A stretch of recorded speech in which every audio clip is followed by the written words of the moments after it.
बऱ्याच वेळेला वैकुंठ स्मशानभूमीमध्ये अंत्यसंस्काराला गेल्यावर असं चित्र असतं.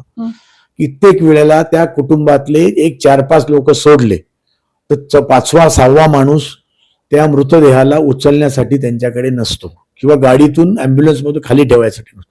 अशा वेळेला आमच्यासारखे अनेक कार्यकर्ते सामाजिक क्षेत्रात काम करणारे कुठेही मुलाजिमांना ठेवतात, ते कार्याला मदत करतात.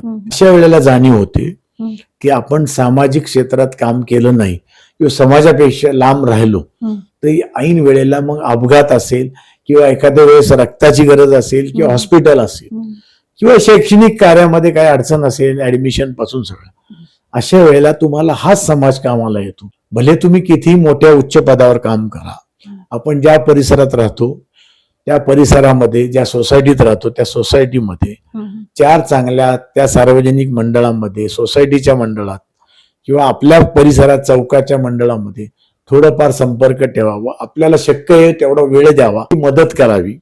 याची परतफेड ते कार्यकर्ते आवर्जून लक्षात ठेवून करत असतात आणि या सगळ्या सत्कार्यावरच आज समाज चाललेला आहे.